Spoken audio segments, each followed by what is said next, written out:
Fast Tool Tips by Chris Craftsman.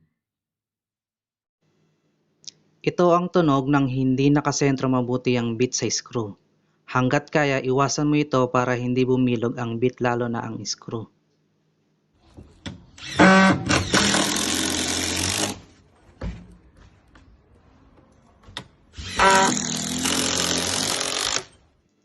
Ito ang halimbawa ng hindi pagsentro. Ito naman ang tunog ng nakasentro.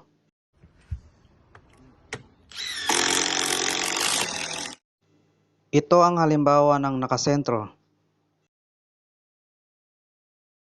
Bahagyang pag-tap sa likod ng impact driver.